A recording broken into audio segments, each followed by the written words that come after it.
Having a YouTube channel and then creating a course where, it helps people start lawn care businesses, I have got to interact with a lot of lawn business owners, more than most other lawn care business owners, strictly because of just the position of having some social media and then doing the course thing.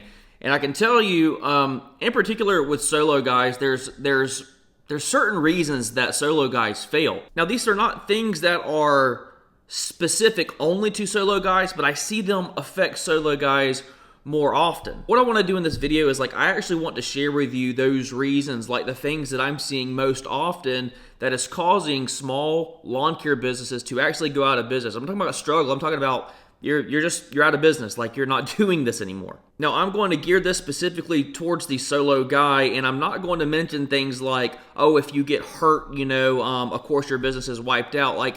That's a given, and there is a certain risk that you are taking by being solo. But the reason I'm not including that in this list is because, frankly, just what I have seen is that's just it is possible, but it's not super likely like these other things are. Yes, it is very possible that you could have a debilitating injury that keeps you from doing hard labor.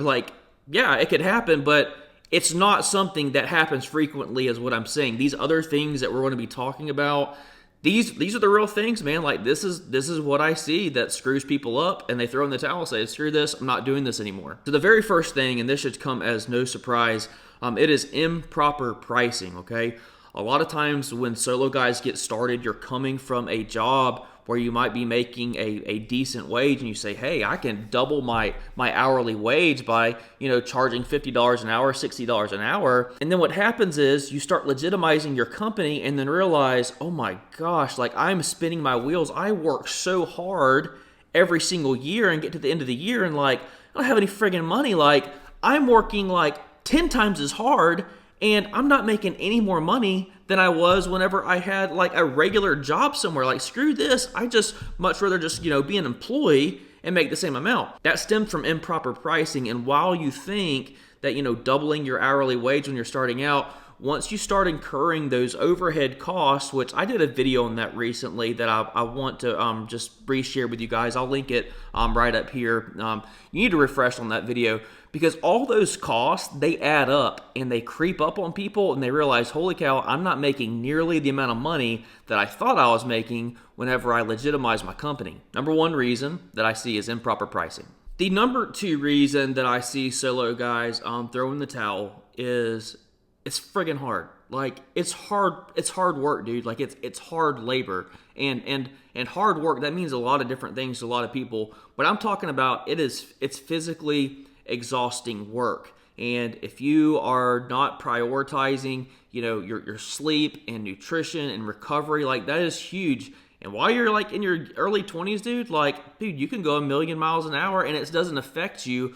But a lot of guys, they start their business, when they're in their 30s or whatever, and then they realize, and it really depends on the part of country you're in, but I'm telling you, if you're in a market, if you're in a freaking market, dude, where it's brutal, and I'm talking southeast here. I know it gets hot in other areas, but I'm telling you, the southeast and humidity and stuff, dude, man, people they start their businesses in March, and then, June, July, and August come around, and they're like, this is out of control. I don't want to do this. And I get it. And the reason that this affects solo guys so much is because you're solo. You're doing all the freaking work yourself, man. Every bit of it rises and falls on you. Whenever you have employees, you're able to share that workload, spread it around so it's not so exhausting. But as a solo guy, you are wearing all the hats in the business. And whenever you add on the physical nature of the work itself, it's exhausting, and you have to be wired for it. You really do. I think there is this tendency for people to say anybody can cut grass. Anybody can cut grass. But not anybody can cut grass 15 lawns a day and do it 5 days a week and then still have somewhat of a normal life. It is physically exhausting, and that is the second reason that I see guys quit. They just said, hey man, this is too freaking hard. I'm not doing this. Number three is the general stress of running a company. Whenever you're solo, that stress, it is minimized as compared to whenever you are having employees, and you're dealing with a whole lot of customers.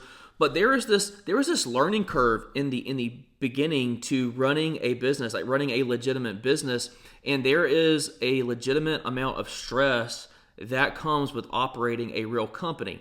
Like, you might not be used to people complaining about your service. Like, you might not be used to collecting a bad review. Like, you might not be used to just taking on all the responsibility and then knowing that your company, and frankly, if you got a family, like, your family rises and falls on what you can do, what you can produce.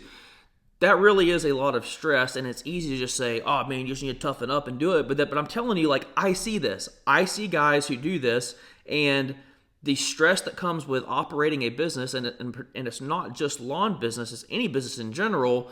Solo guys in particular, there is a big learning curve there in the beginning, and that for me is the number 3 reason that solo guys struggle or go out of business. A lot of that can be fixed. A lot of your stress can be fixed with organization, getting everything set up and scheduled appropriately. I will cover that topic in another video. But I'm telling you, man, if you're unorganized and you just kind of got fires burning all over the place and you don't handle that type of stuff well, you're going to struggle. And it's a real reason that I see guys throw in the towel. Number 4, and this is down on the list because it doesn't affect quite as many solo guys as it does bigger operations, specifically because solo guys in the beginning have the advantage of keeping costs down, no labor burden, like you're not spending a whole pile of money on a bunch of equipment and stuff. But the thing that does trip solo guys up is cash flow management, okay?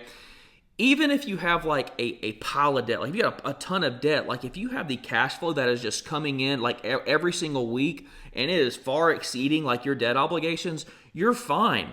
But the problem is like whenever you like got your mortgage, you got your vehicle payments, and you have some equipment payments that you got, maybe some mower payments, you're paying on a trailer or something. Like my point is like these debt obligations that come like clockwork every single month. If you do not manage your cash flow as a solo guy, then you can get backed up. These things keep piling up over here and you cannot collect your money fast enough. There are a lot of fixes to that, like cards on file and then requiring certain payment terms from your clients or getting paid up front. That, again, is a topic and a deep dive for another video.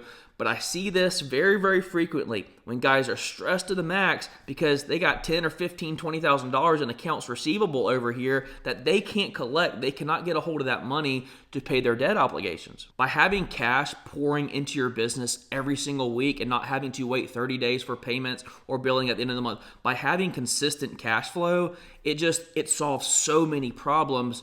But solo guys in particular, they have a lot of problem, like what I've seen, like maybe it's just like the learning curve of like just pushing clients to do the credit card on file thing, which like that's, to me, it's just like the norm now. But I'm seeing still a lot of guys struggle with doing that.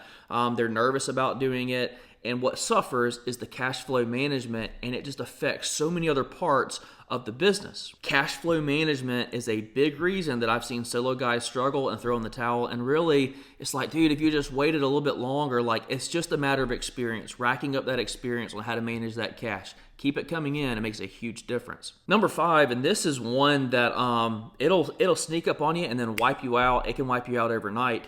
And what that is improper insurance or improper licensing for what you are doing. Let me tell you, man, like I knew a solo guy, he was doing lawn maintenance, then decided he wanted to get in fertilization weed control. He started riding around with a sprayer in the back of his truck, and guess what? He didn't have the license to do that, man, and he got caught. And that fine, it wiped him out. Like he did not have the ability to pay that fine. Another thing is improper insurance. Look, whenever we are getting going, like I get it. Like insurance is a thing. It's like, oh, I don't want to have to do insurance, But here's what happens. If you don't have insurance and then you back your mower into the side of somebody's air conditioner and there's a $4,000 or $5,000 repair, what are you going to do? You're going to eat that cost, man. And whenever you're starting out and like, you don't have a lot of money, like that is a big deal. Like if you scrape the side of a freaking BMW or something in your mower, like that is a big deal. And for whatever reason, dude, like solo guys, they just put off getting insurance, and it's Murphy's Law. Like it happens, dude. I've seen it time and time again. I actually had a lady a few years ago. She had a guy that was working for her, and I pulled up to her lawn because she wanted a quote from us. And through the course of talking to her, found out that her lawn guy quit because he backed his mower into her air conditioner unit, destroyed the air conditioner unit, and of course he didn't have insurance. He was a solo guy, kind of like a chuck in a truck thing. And she was devastated because she loved this guy and she thought he was on the up and up, but he just basically ghosted her. And she was an elderly lady, man. Like, I absolutely hated that for her.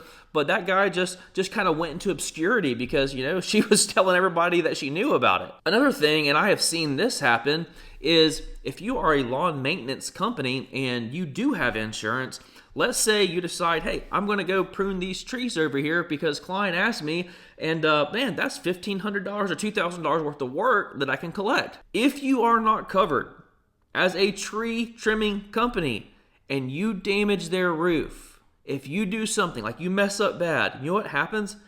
Your insurance company is going to wipe their hands of you. They're going to say, hey, you've been paying us as a lawn maintenance company. Why are you doing tree trimming? And you're going to say, because I wanted to make a lot of money. And they're going to say, you should have been insured as a tree trimming company because you've damaged their roof and you haven't been paying us that way and we're not going to cover it. I have absolutely seen that happen. And here's the thing, man. It's hard to turn down that work in the beginning. Like, I get it. Like, we're just trying to freaking make ends meet. But if a client asks you to do something that is out of the scope of what you are covered to do not do it. Like, it's not worth it, man. Like, you drop a limb on somebody's house and crash a hole through their trusses, that's a big freaking deal, dude. Like, you drop something on their car and total their car out, that is a big deal. Do not do tree trimming services if you're not covered for tree trimming. Do not do fertilization if you don't have the appropriate licenses. And I think the main reason that solo guys put off, getting insurance or getting the appropriate insurance is because insurance is expensive, dude. It just is. I've absolutely seen it wipe out solo guys because they have not been insured for the scope of work, the type of services that they're doing. If you are a solo guy, those are the top 5 reasons that I see that guys throw in the towel. Think about those things and what you can do to mediate those risks.